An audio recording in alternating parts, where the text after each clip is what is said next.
Now, Doc, you personally have come under attack in a number of various publications. How do you feel about that?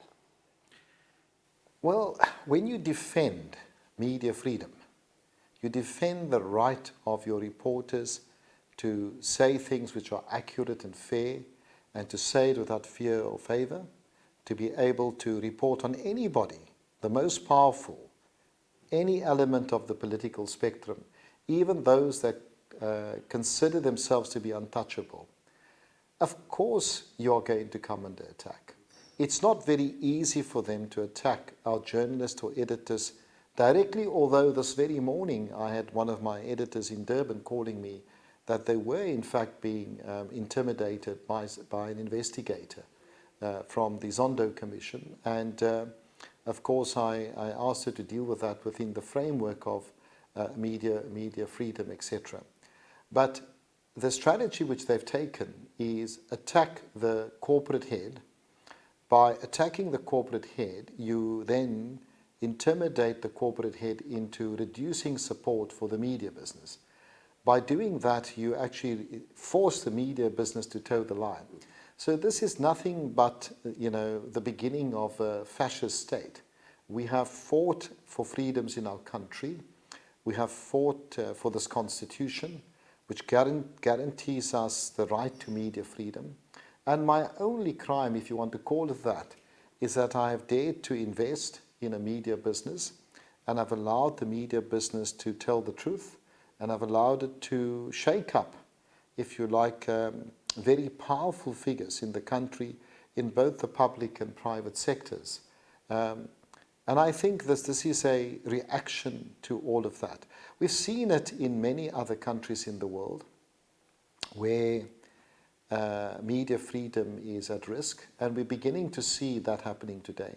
When we see the kind of intimidation tactics, the raids, use of state institutions, law enforcement agencies, in order to intimidate and to muzzle you, that is a very important time for South Africans to stand up and to reject this kind of aggressive and draconian approach towards the media in this country. So on a personal level, of course, it's not nice to be at the receiving end of these highly defamatory, malicious and reckless programs on television, in particular one program, and newspapers. But it's the price you pay for media freedom, and it's the price I'm paying for media freedom.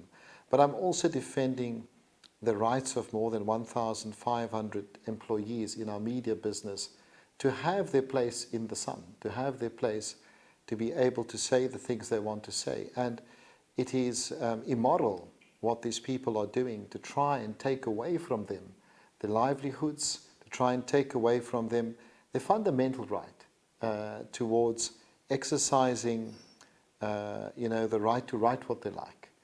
And if, I guess, our journalists were to toe the line, our editors were to toe the line, we wouldn't experience any of this. And I would probably be on a lovely, idyllic Indian Ocean island having a great time.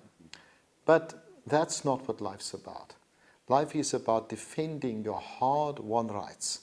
And lots of people have sacrificed in our country for this constitution. Lots of people have died. Lots of people have given up their lives, to get to this point. And I would just be, I think, almost cowardly why to give up for my own selfish reasons.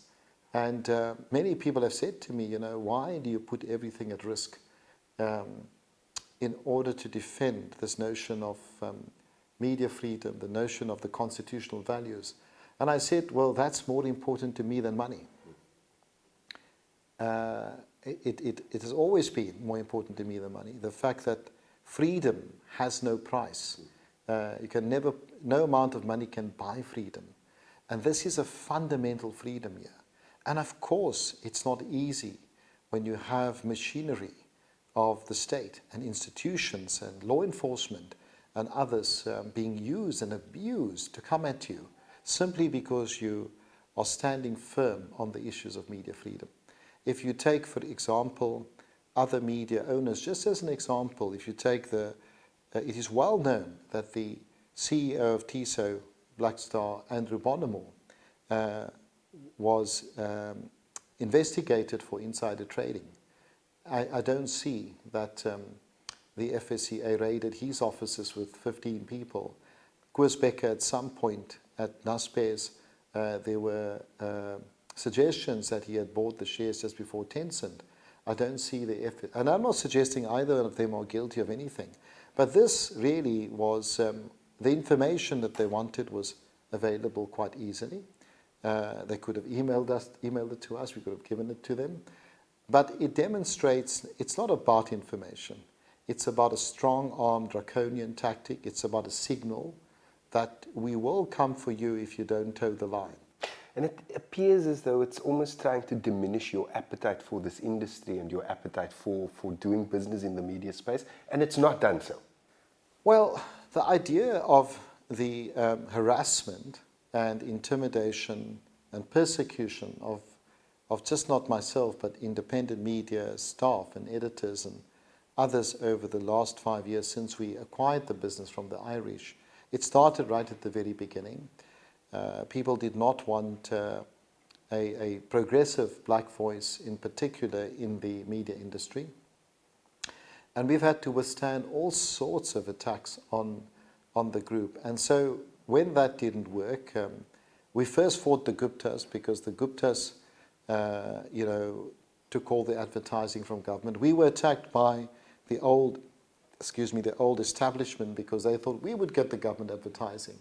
And then the Guptas also thought we would get it, because we're the largest black-owned media house in the country. When that didn't happen, the Guptas fought us, we fought them.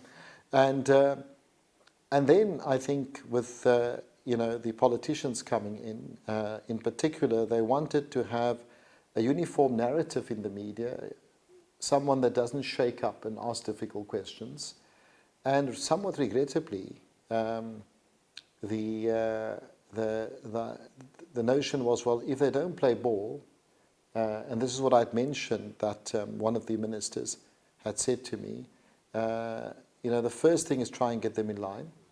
The second thing is, if they don't, destroy them.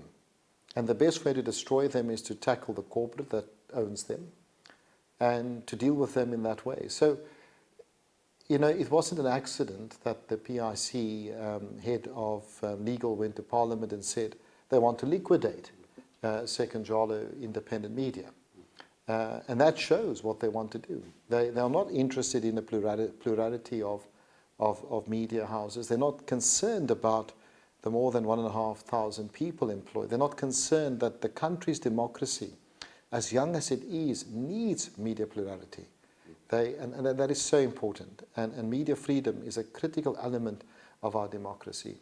And I always remember the quote from Pastor Niemoller, one day they'll come for this one, and eventually they're going to come for you.